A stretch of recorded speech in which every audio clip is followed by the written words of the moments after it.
Being diagnosed with cancer is always going to come as a surprise. For many other diseases, modern medicine has good answers, but when it comes to advanced stages of cancer, we fall short.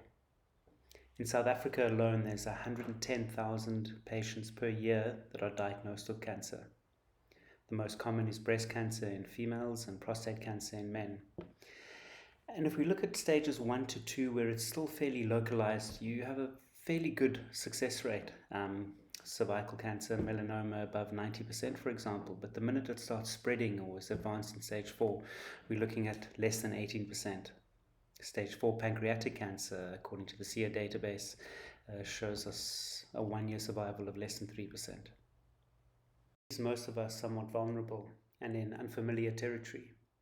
Between all the different treatment options and Google, friends and family advice, different practitioners, be they conventional or complementary, the complexity of the disease itself, plus the other emotional and psychological components that are fairly new to most patients, one gets rather desperate and overwhelmed. And in this sense, having some coordinates to navigate through can be extremely useful.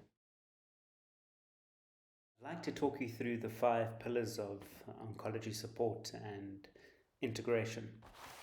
If we look at the first pillar, we call it the emotional or socio-emotional pillar, and that looks at how one has to come to understand the difference between being a primary breadwinner or a supporter of the family to somebody who needs support, and working through feeling not a burden, but rather that the whole family itself has the diagnosis. One needs to engage with the fears and anxiety that come up with cancer. One needs to look at the different support networks that you may need to activate.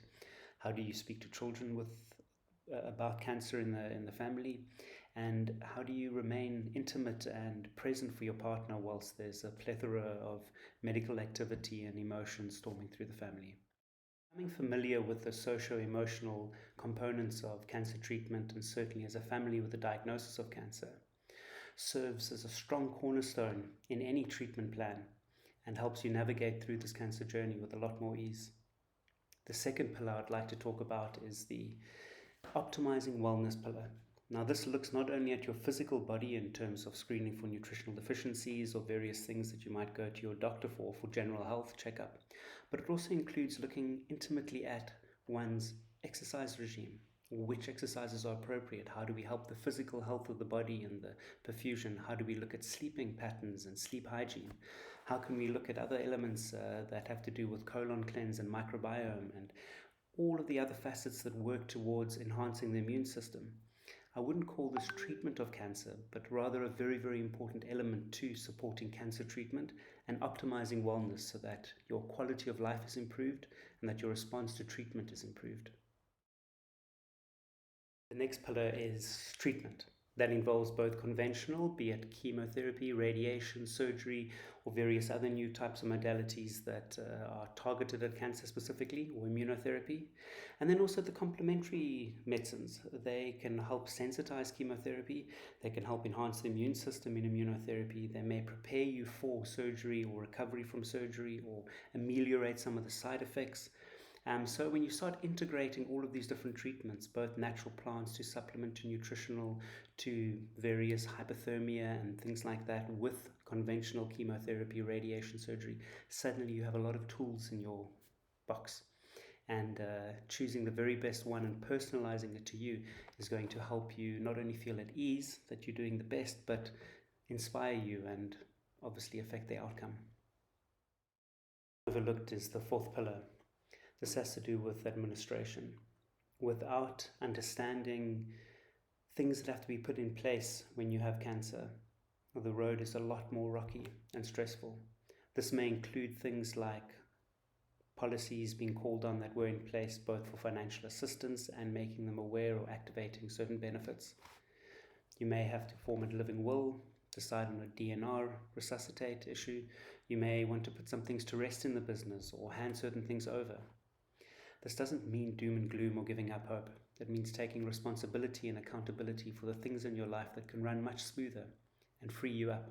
Learning how to structure your life so that it's easier, and how to structure the home environment, and how to structure family dynamics and legal entities is an important pillar, pillar number 4. Our final pillar is pillar 5, becoming captain of the ship.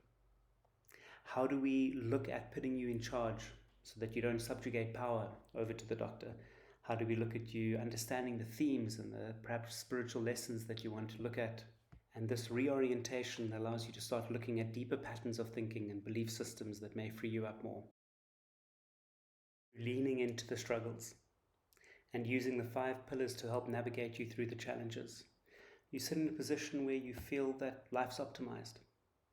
You're on your journey and you have a team that has a specialized and personalized approach just for you.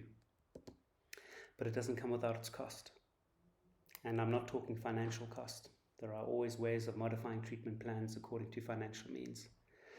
It comes at a cost of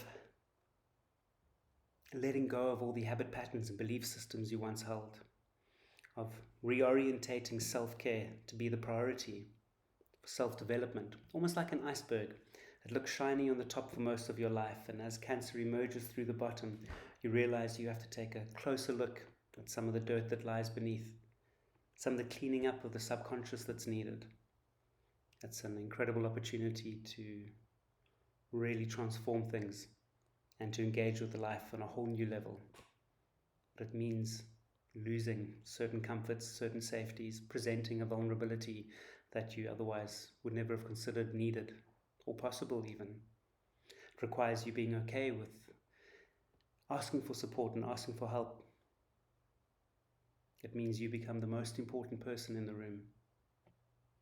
And there's no other way around that. But after some time, you find yourself in a familiar position where you've taken the power back, you're directing your team, you're realizing that although you can't have control over how much time in life you're given, you can certainly choose what to do with the time that you are given, the quality of life that you live and the engagement that you have.